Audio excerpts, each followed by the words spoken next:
Well, hello. Thank you for checking in.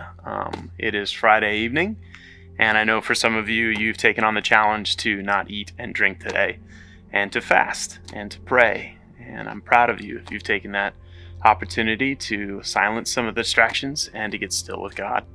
I want to say, though, before we go any further, that we have a couple links right here below this video, and I want you to pause right where you're at and go and check those out. It's just two songs that I think would help kind of finish this 24-hour period of prayer and fasting well. And then if you can, finish that and then come back, and I want to talk to you for just a few minutes. So like I said, press pause, go check out those links. Awesome. Well, I hope those songs were encouraging to you. I hope that I found that anyone that has taken the time to worship, genuinely sing out and let the words, as we pour out to God, it's kind of almost an emotional time right now because of the intensity of sometimes the closeness of our emotions, our fears, our panic. Sometimes there's an intensity to the worship as well, where we connect ourselves with God and give Him the proper place that He deserves. So I hope you took the time to do that, and I hope it was as encouraging as it has been to me when we worship together. I know that over 24 hours, it can be a challenging thing for me. I know that hangry is a real thing. When you take away food from my life, I'm amazed how quickly my body becomes weak and how quickly my mind sometimes suffers. But I'm also encouraged by how much it does help me focus, and it does give me kind of an internal kind of strength and stillness and resolve to say, hey, this is worth the investment. I know as I was looking forward to doing this and we were planning this, I know there is one set of scriptures that I know ultimately I think is worthy of talking about on Friday night. You know, Friday night is the night that Jesus is ultimately betrayed and then led before the courts of the Jewish leaders, and then ultimately the Israel's fake king Herod, and then before Romans rule, and basically the Pilate, who's the leader of the Roman world inside of Jerusalem at the time, and all of these places that Jesus is brought before leading up to his crucifixion. They find real no fault in him, but at the same time false accusations and just the powers that be, and the crowds cry out for his crucifixion. And he is afflicted and tortured and ultimately leads to a painful death next to two criminals, common criminals, on a cross. And I always imagined a cross as being something that was high above the ground, but ultimately when you read and do research, you find out that the cross that the Romans used was actually meant to be a symbol of shame, and so they wouldn't let you be high. It was actually head level. And so for many people, when they were crucified, they would be literally inches off the ground, but they would be completely hung. But it was so that the people that they were walking by or that were with you could look you in the eyes, so that just shame, you wouldn't be above them, but you would be at eye level. But before all this happens, and before Jesus says it is finished and breathes his final breath and offers his life, no one took Jesus' life, he offered his life as a sacrifice. Before all that happens and the pain that he goes through, there is a specific set of scriptures that I know I have heard many times, but I find it helpful, refreshing, and also incredibly convicting to think about after such a time of prayer and fasting as we've had. It's in Luke chapter 22. It's a place that Jesus goes to pray after having this Passover dinner with his disciples, and after offering them the wine and the bread and having communion with them for the first time and telling them to remember him, he tells Peter he's going to betray him. And then after that, Judas leaves to go and do what he's been set to do. But before Judas comes back and before Peter is going to deny him, there's this place that Jesus goes. And it's found in verse 39 of chapter 22 where Luke records this.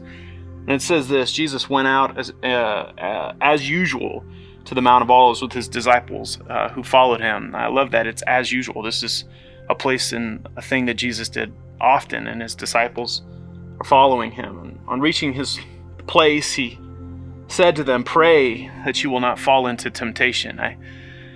I love that. The prayer here is that his disciples would not fall into temptation. He's worried about his disciples in the moment of his greatest anguish, in the place where it would probably be the most proper thing for them to pray for him, that he would say, hey, pray for me and pray for my mission. He's asking them to pray for themselves. Pray that you will not fall into temptation. And he says he withdrew a stone's throw beyond and knelt down and prayed. And this is where we get one of those statements that just brings absolute anguish to what he was feeling. And I love the humanity, even his divinity, even in his fullness that he is God. I love the humanity side of Jesus. And he says, Father, if you are willing, take this cup from me, yet not my will, but your will be done. And it says here that Luke even records that an angel from heaven appeared and gave him strength. But then we get a verse that for many of us we know, and many of us have heard it, but I don't have the fullness of it to express except for maybe some of the current circumstances and even a specific situation that's helped me. But in verse 44 it says this, and in anguish he prayed earnestly, and his sweat was like drops of blood falling on the ground. Now that's a incredibly deep sign of anguish and pain and stress.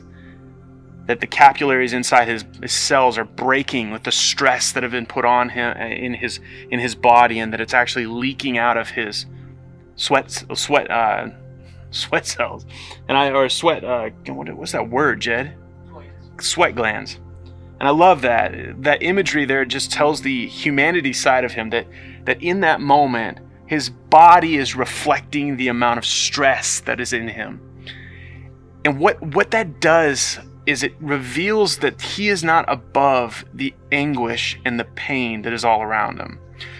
Now, why would I choose to reference that, or why would this be something that I want you to think about? Is because we can go through Easter, and we can go through Friday night, and we can go through a little bit of anguish in a day. Maybe skip a couple meals and take some time to focus, but maybe we don't feel and remember or even notice, or maybe we just walk on by or quickly navigate the full pain and anguish that Jesus went through. Listening to John Lennox talk about Where's God and the coronavirus last night on Ravi Zacharias' international ministry on YouTube, I was listening to him in this interview talk about this idea from John chapter 11 when Jesus interacts with Mary right before Lazarus is raised from the grave. And Mary's question is, Jesus, if you had come sooner, then my brother wouldn't have died. And her question is not an intellectual one. It's not, why didn't you come? Why weren't you here? It's an emotional one. It's a sign of saying, my brother died. My family is in pain. And when John Lennox mentioned that, what he connected it to is he said that the numbers we're seeing in the coronavirus, every single number has a name, and every name has a family, and every family is hurting and broken. These aren't just numbers we hear randomly thrown out. These aren't just random things that are statistics that we're hearing. We are hearing people, and our world is in pain. And these are limited numbers. These are limited numbers and a fracture of what happens every single day around the world when death steps in and causes brokenness and pain and sorrow. And when we start to see that, we start to feel the depth of what Jesus was carrying in those moments. And then when I went a little further and I read on social media yesterday, a friend of mine has a small boy in his church that is fighting cancer. And recently, they've decided that the cancer is beyond healing by the doctors and the surgeons, and so they are on basically pain management. And this young boy, no older than 10, is at home with his parents, and they're just taking care of him, trying to nurse his pain.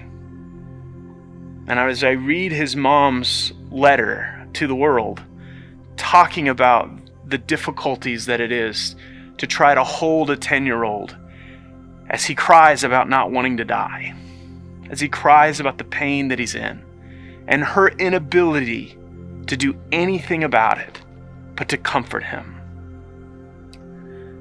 When I read those things, when I see those numbers, It breaks my heart. It fractures a part of me that is unmendable. That the hope that my answers, my intellect, that what I could provide is not enough. There is nothing that I could say, there's nothing that I could do that would change it. But see, that's the beauty of the garden, is that when Jesus held our pain and he held the brokenness in his hands, he also held the power to change it. And he was willing to let the blood pour out. He was willing to lay down his life because he knew a better day was coming. But don't neglect the fact that this Friday night is a painful one. Let the pain rush in. Let the anguish set in. Let yourself feel it. Let yourself feel the brokenness and the hurt that you cannot change it. You cannot take it away. No matter how many positive things you say, no matter how many good decisions you make, you cannot fix it. And if we sit there long enough and we let ourselves go there, not to get depressed, not to let the darkness win, but to wait for the glory of Easter all the more. Because that is what Jesus was doing in the garden. He bore that pain. He bore that darkness and that deep hurt that he wanted the world to know him and to feel his life and love. That's the only thing that can make a real difference. So to conclude our fasting and prayer, may we pray that God would put the weight that we need to feel so that we would walk to him as the healer, walk to him as the hope, cling to him when things are beyond our understanding, beyond our handling, and trust him. That's my hope this Friday. And that's my hope, that when the light shines and when the tomb is empty, we're ready. Thank you so much for being a part of this awesome prayer and fasting. Continue to ask and continue to pray, because Sunday's coming. You guys have a great night. See you later.